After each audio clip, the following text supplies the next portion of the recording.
Hello everyone, this is Incursion, and I'm going to be giving you an introduction to what I call Darknet. I'm currently VNC'd into the virtual machine that runs Darknet. Just going to log in. And as you can see, this is quite a sizable GNS3 network. I use this network for my Cisco studies along with Linux studies. A couple of my goals are the CCNP route switch certification, Linux Plus, Red Hat certified engineer. Those are sort of my three, actually these top two are my immediate two goals that I'm going after. And then there's going to be some other like CCNA /NP security. I want to go for those along with the let's see, Ditto design, basically just CCNA, CCNP design certifications. And so all of these are kind of I'll just be studying for all three of these at the same time, sort of.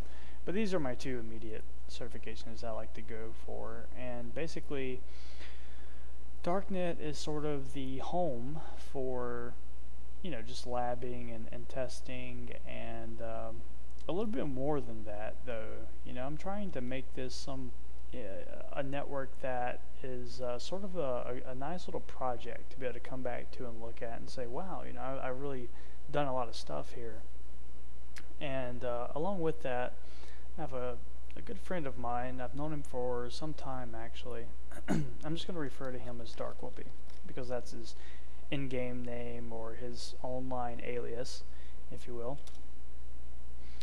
And so as you go through these videos, basically you might even hear two people. You'll hear me, known as Incursion, and you'll hear Dark Whoopi.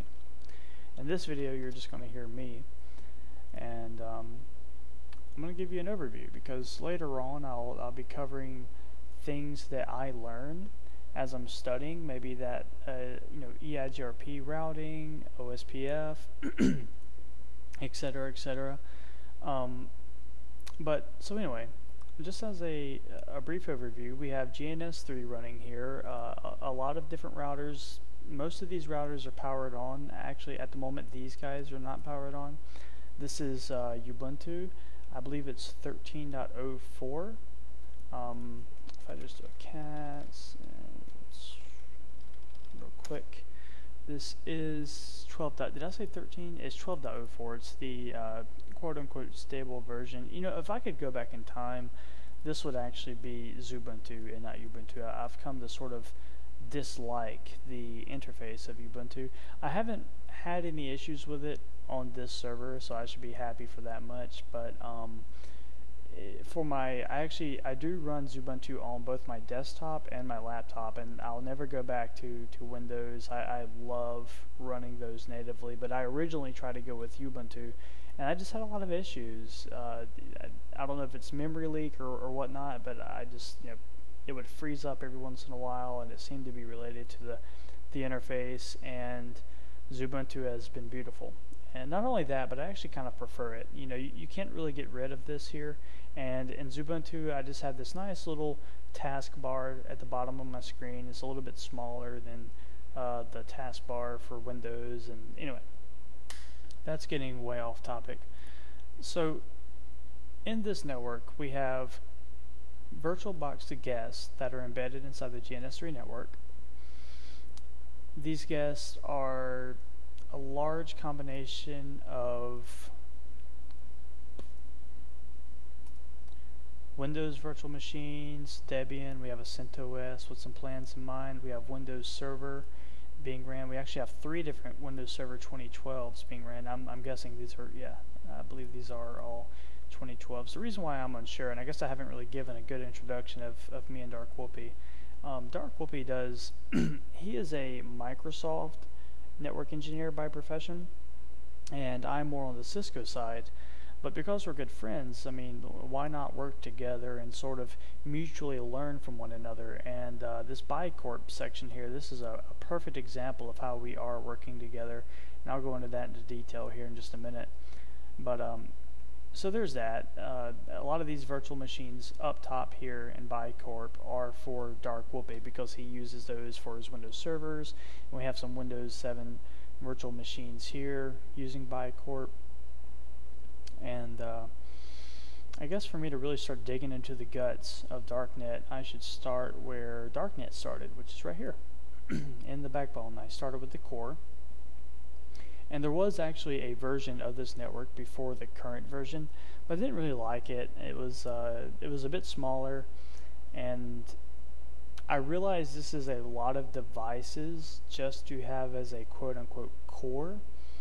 And there are these little domains here, but as you can see, if I just zoom out here, there's a lot of empty space. Like for me to have all these routers going, that's you might be thinking, well, that's a lot of resources to use just for routers that aren't really doing anything. I do eventually plan on using all of this up, and the machine here is actually quite powerful. We're using like 60 gigs of RAM we have reserved for it. We have 8 CPUs going heavy, and this is actually a virtual machine on a server that has 24 logical CPUs.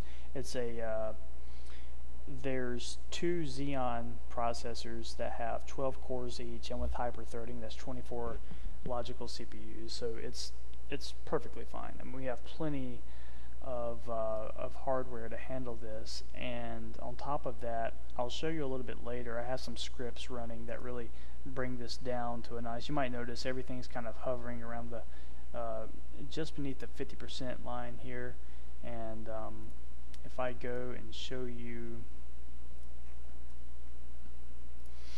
sort by CPU, you'll see the dynamips. You'll notice there's a very even number here. Nothing's kind of peaking over 24, and I'll go over that with you here in just a minute too. But so yeah, I started with the core, and I'm not sure where I'll go as I progress my studies. I'm not a CCIE. I'm not an expert in really anything. I do think that I have a lot of knowledge in many different areas, but I'm definitely not like CCIE level in Cisco, or I'm not like your Linux expert in Linux. I'm just a very passionate and sort of creative sort of guy that I'm learning as I go, and I'm trying to make Darknet, this quote-unquote project of Darknet, sort of a permanent location for our studies and our little side projects. I mean, there's got to be times where you might be thinking, oh man, it'd be kind of cool if I could just set up a web server to do this, or it'd be kind of cool if I can install like this Linux virtual machine to do this, but I don't really have a need for it. It'd be kind of cool to mess with it. Some examples of that might be Snort. Snort's intrusion detection software, and I've heard of it a couple of times. I've never had the opportunity to work with it firsthand, and honestly I've never even touched it. But I do plan at some point of getting Snort inside of Darknet here and putting it inside the network and making it work somehow. And another example would be like Cisco Network Assistant. I actually heard of Cisco Network Assistant at my job. I had to look up something for someone, and that came across, and I was like, man, I'm kind of unfamiliar with this, but apparently some customers use it, and people use it to manage their networks. So I decided, well, why not put it inside of Darknet and get it fully functional? So I actually have all of these, every single one of these routers that you're looking at has HTTPS access, not HTTP. It is HTTPS only, with SSH access, and actually this Windows 7 32.2 here, if I go to that guy real quick, I do have, let me just see, bring him up. I do have, it would take a while for it to load, so I'm actually not going to make you guys watch this. But I have Network Assistant on there, and I've ran it, and I've actually mapped out Darknet before. The only problem is, I don't know if it's a bug in the software, or if there's something I'm doing wrong. I'm guessing it's sort of a bug to do with CDP, but a lot of the devices get duplicated. I'm guessing because of the redundancy that I have. I mean, if you're looking at this, you can kind of tell there's a lot of redundancy here. But what I notice is inside of Cisco Network Assistant, there will be a copy of every device, and basically how that works is each device has the same host name and domain name. So in the config, like I know the host name of this router is bicorp.com. Well, the IP domain name of this router is also bicorp.com. And what I notice inside of Cisco Network Assistant is when it's mapping this out, there's a device called bicorp.com, but it also has a duplicate version of that device called bicorp.com.bicorp.com, where it's basically doing the hostname.ip domain name. And I'm not sure why it's doing that, but it is.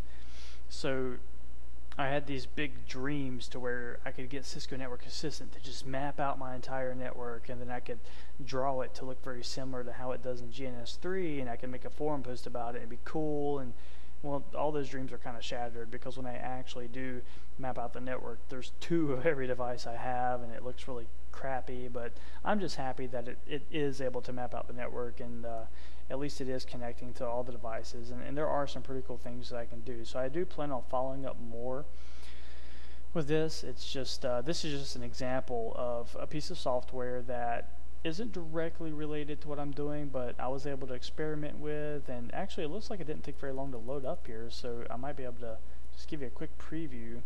I'm not sure why these are red. This is kind of a first for me. It could be several things. I'll look into that later. I'm not going to spend this first video going over that. But I'm going to let this discover the topology, and then I'll come back later and see what that looks like. And but eventually, I know I mentioned earlier about all of these devices. I imagine as I go through my studies that I'm going to add in more functionality in the center of this. So I wanted to give me a lot of scalability. I wanted this to be very scalable, so I can just keep adding and keep tweaking. And so far it's a pretty simple setup. I think I have like some, like static routes on this going here, and a redistribute static. All these routers, they're running EIGRP, but I'm trying to do like manual summarization and static routes to where the routing table is actually very small. And I will go ahead and give an example of that. If I console into this guy, I know it's official, right? But if I console into this guy and I do a show IP route, you'll notice that I have a lot of small routes for everything that's inside the core. So I have like all these little 1.1. blah blah blah. But if you look, we have this network here, the .org, and I've already segmented off what these IP addresses are going to be. In case you're wondering why I'm using like 8 through 15, I'm wanting this to simulate a real internet, and I'll show you some of that later. It's actually, at least to me, it's really exciting. But I plan on this simulating a real internet, so every little domain that you see here is pre-allocated IP space, and that will never change. These IPs, these domains, like whatever devices we put in here, they're going to be restricted to using these. You get it. That's why it's marked that way. It's supposed to simulate a real internet, and it's just pre-planning, so I can keep everything in track and kind of plan out how I'm going to do my studies and everything based on that. Obviously, I think I keep getting sidetracked here, so let me just continue on. So looking at the IP routing table of the core, R3.BB, the internal routes for the core show here, but you might notice that for the 8s, which is over here .org, it's manually summarized. It's like, well, to reach any of the 8 addresses, this is a /5. So I'm assuming, I'm not going to sit here and do the math, but I'm assuming that when I set this up, I did it right, and I'm assuming that the 8000/5 is going to cover this IP space that we have right here. So that being assumed, if I'm wrong about that, you guys can tear me apart in the comments. But so that's kind of my plans. I do know that I did manual summarization via EIGRP coming out of these ports. Maybe I can I didn't really prepare for this video very much, so I'm trying to not do anything to embarrass myself. I'm not like in the groove with it. I'm not really in the groove, I guess. But if I do show run section EIGRP, and already I can tell you that's not going to show me. Yes, it is. Okay.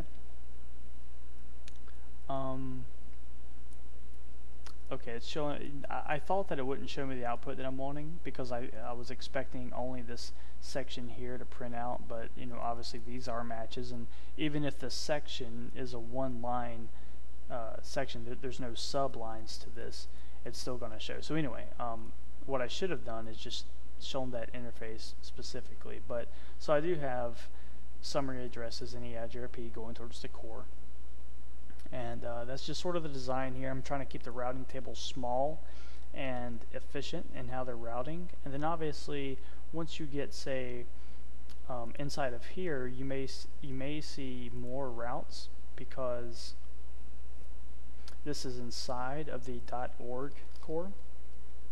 So unless I'm mistaken, it'll show up here route. I should see a lot of ones and a little bit more 8 action going on here. That's because you're seeing the /29 network where these 4 guys are interconnected, and you're seeing the static route that goes to services.org or service.org, and you know, anything in that little pink square over there is going to fall under the static route, and then I'm redistributing that static route to EIGRP so that the rest of these guys, they know about that network, they know how to get there, but they're not going to see all the little specific, you know, if I were to scroll over, you would see inside of service.org, I have all these little interconnections here of the 8811 this, 8811 that. You know, you don't need the chorusing all that crap. So I think I'm doing a pretty good job on my summary addresses. If you're a viewer and you're at like a CCNA or maybe going into CCNP level, you might be kind of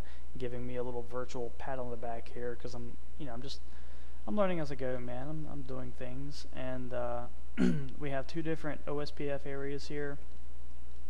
This router in between is actually running both OSPF processes, and I'm redistributing the OSPF 200 into that guy. And see, this is how I'm working Darknet. You might look at service.org here and say, hey, there seems to be a lot of detailed OSPF action going on, and that's because I started this network as I started my OSPF studies. So that's kind of my idea for Darknet. Maybe once I move into BGP, either I'll start like a little network over here somewhere off of maybe .sec, and I'll have some big company with BGP going in between it and blah blah blah, and try that. Or maybe I'll take EIGRP out of these guys and just redo the entire core to run BGP to get good practice and make it sort of realistic, I guess, because that's supposedly the internet. And I haven't even started BGP yet, so don't tear me apart on that. But I'm assuming that the internet has probably BGP instead of EIGRP. Actually, I do know that. I know that. So maybe that will be a future goal, to kind of take EIGRP out of those. But for now, I haven't even started BGP, so I'm just doing EIGRP to get my routes propagated and get this network going. So you might still be wondering, but why? Like, why are you doing all of these routers and all this crap? Well, you know, let me show you. Some of this is actually really cool. My friend Darkwolby, he has web server. He has the Windows Server 2012 running, and IIS is on one of them. So he has like a domain controller, and he has his little web server and everything. And so these guys, oh, here's the Cisco Network Assistant while I'm on the topic. I'll just maximize this for you. So this is a Windows 7 machine that's technically on the domain, which is pretty cool. This is on the Bicorp domain. So let me look real quick. Indeed, we are human resources pc1.bicorp.com. And so that's pretty cool. You know, he has his domain controller going on, and we have this really ugly Cisco Network Assistant network here. I wish that I mean, as you can see, we have, I wonder if I could just pick apart a duplicate device real quick. Maybe not. There's the DNS. Anyway, bottom line is our devices are accessible, and it does communicate to them. I'm not really sure why these aren't connecting. I'll look into that later. But see, this is really cool though, because this Windows virtual machine is on the domain. He's able to practice with this and kind of maybe even do work-related scripts and testing and such. And at the same time, I had to set up the VLANs here, because he has 3 different VLANs. He wants a VLAN for servers, a VLAN for some machines, and a VLAN for others. And I think he's kind of doing that like divisions of the company, like marketing and human resources, or whatever. And then there's the router here that's supposed to be like a firewall. It's basically just a router like all the rest. I'm just using it as a firewall. Whatever he tells me, I'll probably set up some ACLs on it.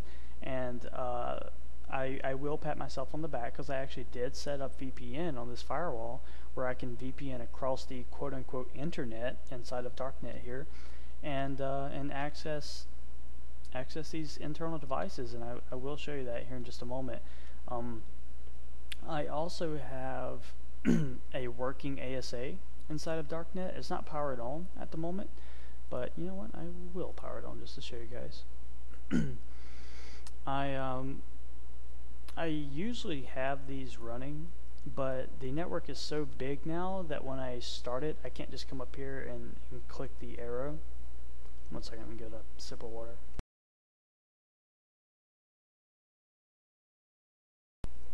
Basically, I can't just start all devices at once, because there's entirely too many, and then it's starting the virtual machines as well, and stuff just has errors, and it's really ugly if you try to do that. So because of the size of the network, if we have to restart GNS3, I have to come through here in sections and start up the devices. And that being said, last time I just didn't come up here and start these guys, but if I do a console, I do have a functional ASA, which appears to be maybe not working right now. Let's see. I'm not really sure why. I did click start, right? Sorry, well, it's obviously not doing, because, well, let's see.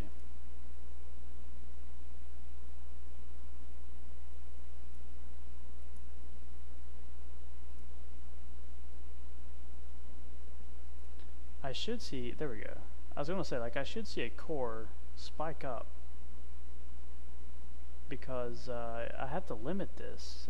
I run a script that brings down QEMU, and see, that's what's weird. It's actually going back down, and I fear there's some kind of problem going on there, because it shouldn't be happening. No, here we go. You know what? I think maybe it just wasn't finished booting. Maybe I was a little impatient and restarted it for no reason. So anyway, so here it is. Here's the ASA. It's booting up and it's going on about its business. It does consume a lot of CPU. When it finishes booting, it'll max out the core.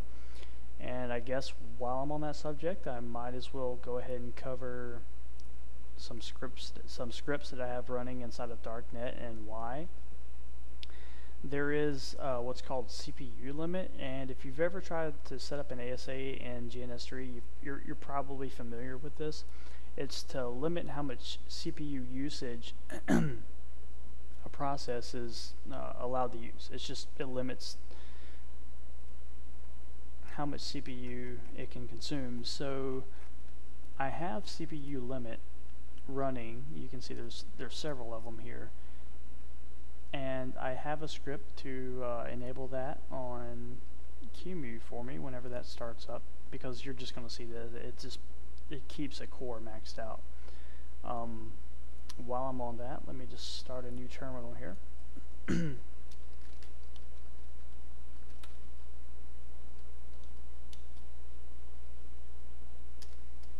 Well, tell you what. as you can see, it's also 10:13, and this is a work night, so I could use a little sleep, but get the hang of it. Alright, so this is kind of where I keep my, and guys, don't like beat me up because of improper root usage or whatever. I mean, all of this is, it's a virtual machine, it's a big play toy, blah blah blah. Anyway, so I have two scripts here. One of them is for Dynamips, and I'll explain that in a minute, and the other one is for QEMU. Now I'm just going to go ahead and run QEMU. Not like that. QEMU, and you'll notice it says all finished. Basically, what I did is I just limited the CPU usage of QEMU, the QEMU process, and now you'll notice that everything looks about like it did earlier. Looks nice, and that doesn't. I mean, I'm sure that does affect it some. Like if I tried to generate crypto keys or something like that, it does take longer. But I don't drop packets or anything drastic. So, going on that subject, I came across a forum post that mentioned what's called idle max, and this is for Dynamips, right? Spelled that really badly. Dynamips. So everyone knows about the idle PC value. You configure that, and it makes your CPU go down for the Dynamips processes. Now, I read into a little bit how that works, but not only do I not really feel like recalling that in my head right now, but I definitely don't feel like recalling it to a good enough extent for me to explain it on a public video. So anyway, I will say that there is a forum post describing another value called idle max that you can configure to a lower value than what it is by default, and that's supposed to drop your usage by much more. Like it'll take your CPU usage from like 40% to like 10% or something. And I will say that did work for me incredibly. I mean, as you can see, these guys, they're hovering, I guess the average is like 45, 50%, something like that. So if we just take that 45%, I'm going to say it probably dropped it down to like 20%. But the only problem is it became unstable at that percentage. You know, you're limiting, I'm not sure if I can recall how exactly that's working, but if I remember correctly, basically it's setting the CPU, it's kind of controlling the CPU as if it's supposed to be at an idle state longer than when it really is idle. So it's basically just like pausing the CPU when it's not supposed to be. I think that's a really kind of dumb way of explaining it, but anyway, regardless of how it works, it wasn't working like it should be, because I was, you know, EIGRP was losing neighborships, and packets were being dropped, and I would console to a device and it would take like 20 seconds for me to even get text, and it was just really bad. So I think that maybe because how many devices like the amount of devices we have, it probably sort of ruins the effect of this. I don't think this value scales very well. But I still wanted some way to control the usage here, because idle PC, that does help me out a lot, but obviously with the amount of devices we have, any control that I can put on the hardware usage is good, because you know, I want to be able to use more and more stuff. I want my friend Dark Whoopie to be able to do Windows servers and things like that without reaching a bottleneck. So I got the idea. I was like, well, if we use CPU limit for QEMU, right, why can we not use CPU limit for Dynamips? So first thing I did was I went to CPU limit and I told it to limit Dynamips to like 20%, and then I went to my network and realized that I didn't see a difference at all. Like nothing was changed, not the utilization, not the performance, nothing. And that's because when you tell, there's like a command line parameter here of like -E, I believe, and that tells it to you know, limit the CPU usage of a process by this name. But you notice I said a process. right? If we go look at our processes, we have a lot of Dynamips processes. So anyway, after some tinkering around, basically the solution that I came up with is to find all processes by the name of Dynamips and apply a CPU limit to them. But I had to apply a limit that brought the usage down without killing my routers, because if you bring it down too much, then it's the same effect that I had here.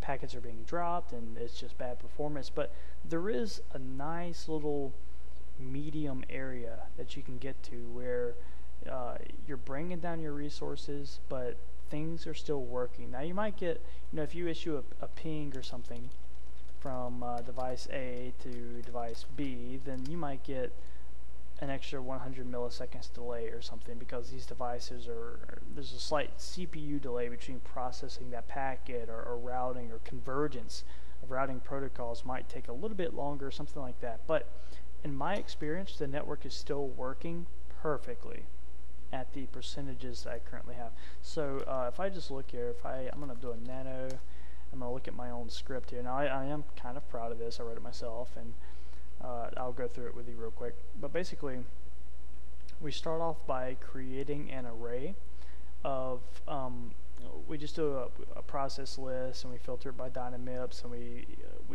use the cut command to only grab the PID of all the processes, and we store those PIDs in an array. And then we just come down here and we just loop the command of CPU limit in the background for the PID number of this, and we just keep looping that until it uses all the PIDs that are in the array, and then it ends. So I think that is a prime example of the power of this project that I like, that we call Darknet.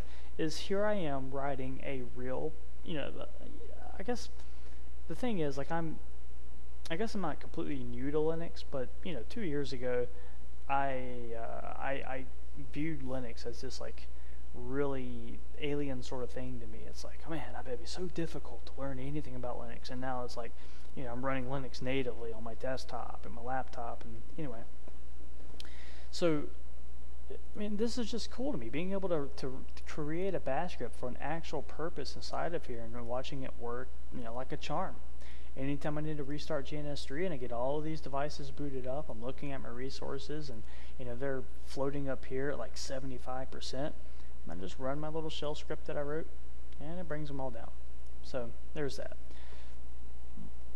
I hope that I'm not making this seem kind of pointless or boring to anyone. I didn't really plan out a first video very well.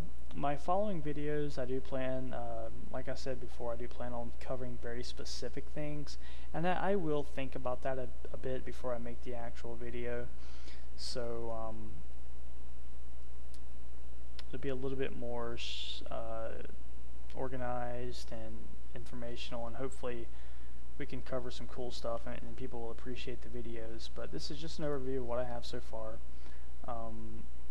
One cool thing that I will show you, let's go to Bicorp. Now these Bicorps have internal addressing of 10. Blah blah blah, and it's natted right here at the firewall. And if I go to this computer, I open up a web browser, I can go to bicorp.com.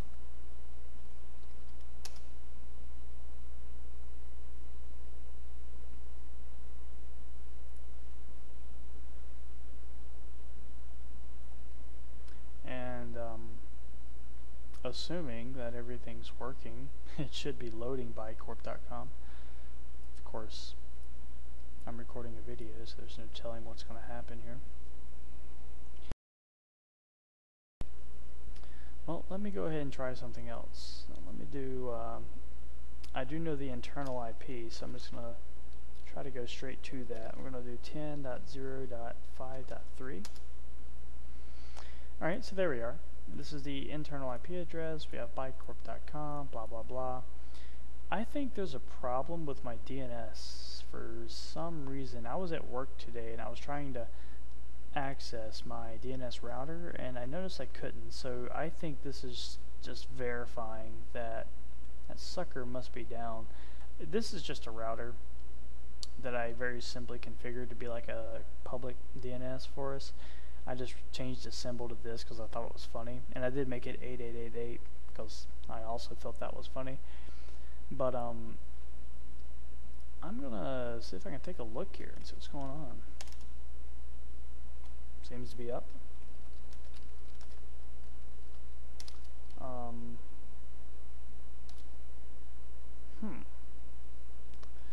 Guess I'll just do a show run and look over the whole config here because I couldn't even SSH to it earlier. We have our IP hosts, crypto keys. Everything seems to be looking alright.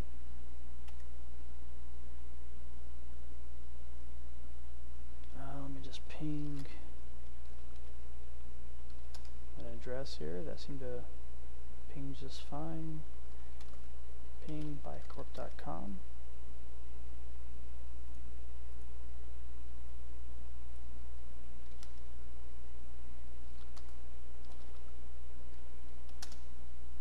And that seems to be doing just fine.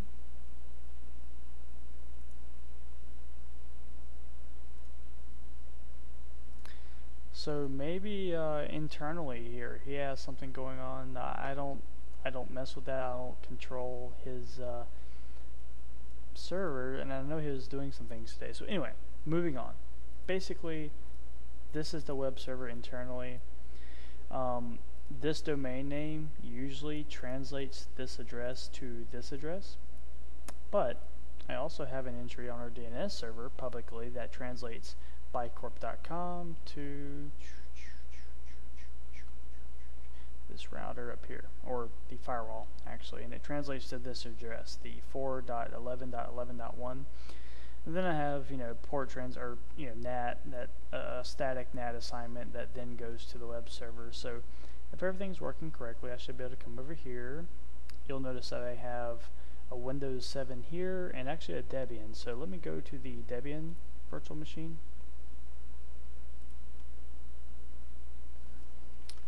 Let's log into that. And I should be able to come here. Now this guy is using my public DNS server, so none of this should be changed. And of course, it's working just fine. And that's actually, that's going across the entire, if you want to see something cool, actually, watch this. I'm going to do a trace route. And I know it's -D in Windows to not resolve the name, but I'm going to look real quick for Linux. I don't know, for some reason I keep forgetting. It's, let's see. Do not try to map IP addresses to host names. That's going to be -N. So let's do a trace route -N to bycorp.com, and you'll get to watch this trace all through the Darknet network. This is really cool. So we're local here on the private IP space, and then we hit this is the .org core, and then somewhere between there we hit the actual main core of the one.somethings that you were seeing, and then we end up at the outside facing interface of bycorp.com. So that's pretty cool. And the same thing applies to that Windows 7, the third one there that I showed you. By the way, before I carry on with this, let me just show you something. You guys might see me clicking around.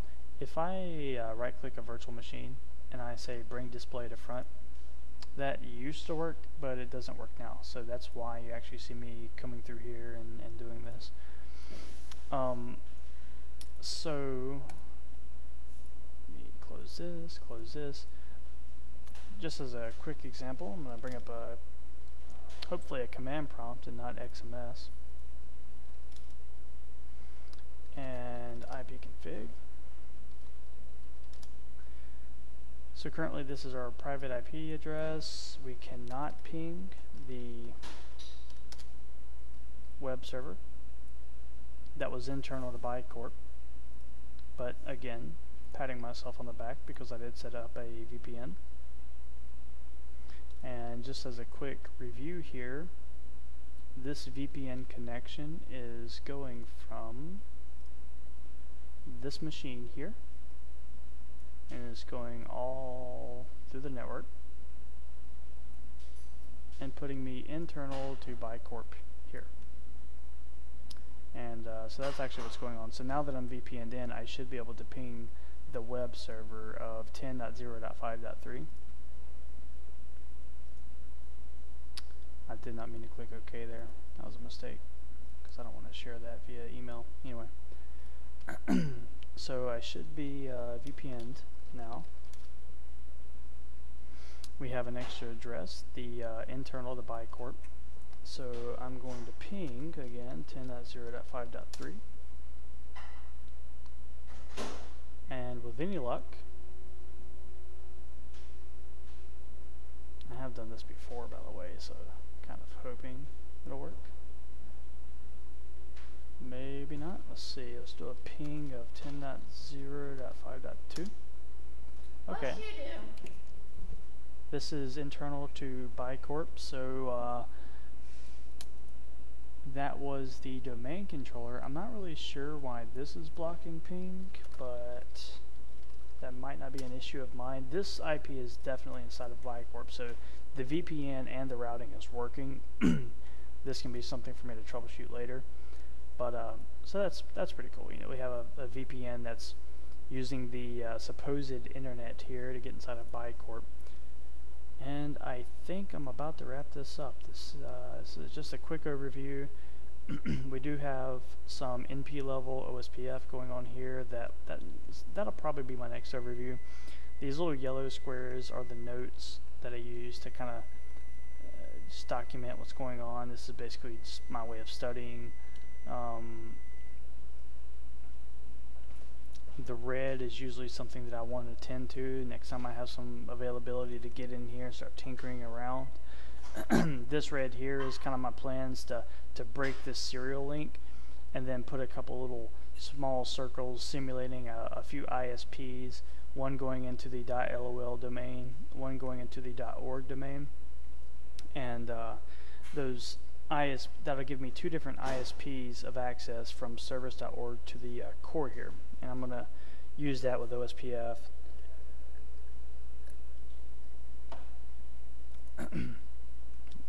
Sorry, getting some water there. But so yeah, I think I've carried this out long enough. Not really much more to say. I realized this video was a bit random. I'm just kind of excited to start a video series. If any of you guys watch this and kind of enjoy what we have going on, maybe have some suggestions or something you might want to see, or really just anything, this is sort of the kickoff video. I promise that when I make future videos, I will, for one, be more rested, and for two, I'll kind of write down what I want to cover, how I want to cover it, and just make it more nice in general. I will actually go over one more thing before I close this out, because I think it's really cool, and if you're fairly new to GNS3, or if you just don't spend your life in front of a computer like I do, you might not know about this, and you might find it pretty cool. So anyway, one thing I learned is actually, let me go over this first. So usually when people want to make GNS3 talk to their real network, sometimes they might want to do this just so they can have external access to the routers, so you can just, like, maybe from a friend's computer or remotely from your workplace or whatever, you just, for whatever reason, you want GNS3 to communicate with your real network, because for one, that's just cool and whatever. So usually when people do this, they drop a cloud and they associate that cloud to a physical interface, and then they connect that to a device, and then voila, there you go. But if you're just wanting to access a router, there's actually kind of a cooler way. if I bring up a terminal here and we just take a quick look, let's clear this. Let me try to remember the command off the top of my head. Bear with me here. So if I just do a net stat, I'm assuming that's obviously not it. So I'm just going to run through real quick and try to remember what I used. I know that -p and -l. I'm just going to do netstat -pl. Maximize this so it's a little bit easier to see. Rerun the command, and I'm going to grep that for Dynamips. Okay, so every console for Dynamips actually creates a localhost telnet session, and that is what the console is running under. So anytime you are in GNS3 and you right click and you say console, it's basically just running a command for you to telnet to the corresponding port number that this console is running on, and there you go. I can actually prove this by going into my system monitor here, and we go to processes, and this is a telnet session. So if we come down here to telnet, I seem to have forgotten my alphabet. There we go. Telnet. Go to properties, and you'll see that this is, well, not the right one. Let's try this other one here. Here we go. So we have a command line telnet localhost 3001, and I'm on r6.bb right now. I'm curious what the other telnet was. Maybe the ASA or something? Maybe? I'm not sure. Anyway, going back to here, it was 3001. So if we just go to our regular terminal now, this is my actual terminal, and I telnet localhost 3001. If you look, I shouldn't be connected to anything else. I'm gonna, yeah, well, never fails. I'm gonna have difficulty trying to show this live. Okay, I have a better idea. Let me do this a little bit more organized. So there's no telnet sessions running. I'm going to open up a router console. I've done this several times, by the way, so I do want to show you guys. And then I'm going to bring up my my processes here to see what port number this telnet session is running on. So this is running on 2102, right? So now I'm just going to close that back out. If I run a regular terminal, yep, close that terminal. I'm going to open up a brand new terminal, and I've already forgotten what port number that was, but anyway, so telnet localhost, I think it was like 2101. There we go. So now all I did was telnet to myself on the port that Dynamips is running on, and I'm connected. So what you can do, and be careful with this, just like with anything, you know, if you're going to port forward stuff that goes to your machine, you know, be careful. But in theory, you can port forward one of these ports, and I may be wrong. This is one thing I meant to double check at some time. But I'm pretty sure that Dynamips keeps these ports consistent. I believe it's in the configuration file, if I'm not mistaken. Anyway, but you know, in theory, you can port forward to your machine one of these ports that the telnet session is running on, and then there you go. You're consoled into one of the devices, and you can have at it. I actually do use this now because, for one, I'm just going to do a very cheesy way of a whiteboard real quick. For one, when I first started this, let's just draw a cloud real quick. So here's my house, and here's my little server that I have in my house, and on that server is quite a few things, but one of those things is Darknet, the virtual machine here. And so I have my little router, of course, that goes to the internet. And basically, originally I had a port forwarded for a VNC connection to Darknet. And it had a password, and I wasn't too concerned about it. I was like, you know, whatever. Now, no one ever actually gained access to Darknet through the VNC connection, but after a couple of weeks of having that open, one day I couldn't access it. And I just, you know, it was being weird. So I came home and I consoled into Darknet, and I was trying to figure out what was going on.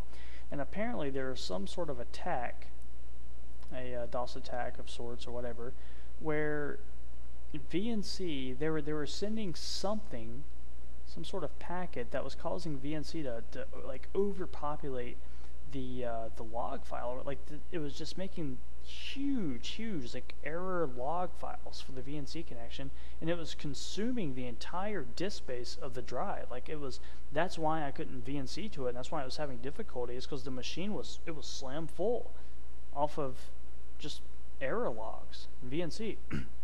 So I figured that was one or two things. That was either a insane bug from VNC, or just some form of like DOS attack or something that was taking advantage of a bug. So anyway, to eliminate that, I just deleted the logs, and I now have VNC access to Darknet through SSH. Like everything is now done through SSH, and I use port binds, etc.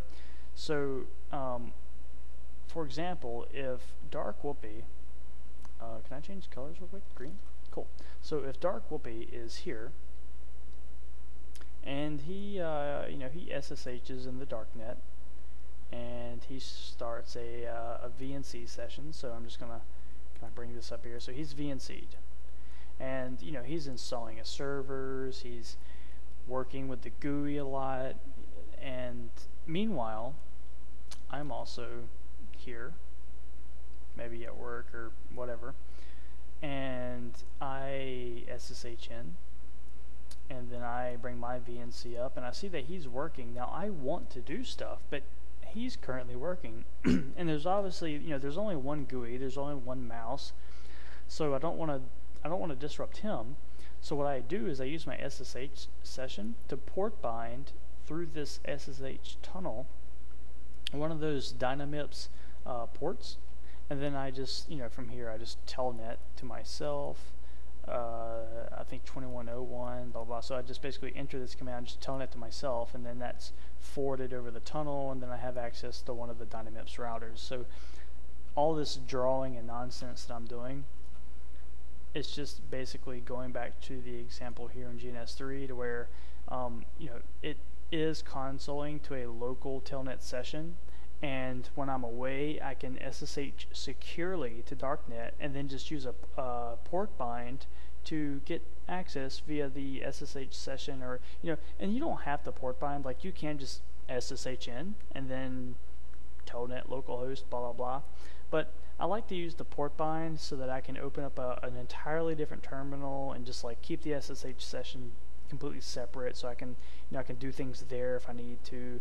I just prefer to do that. But anyway, maybe you guys will find that interesting. Even if you're on Windows, you can kind of take a look and look at those port numbers, and it's kind of cool, because it's not necessary to drop a cloud down just for you to have external access to your routers.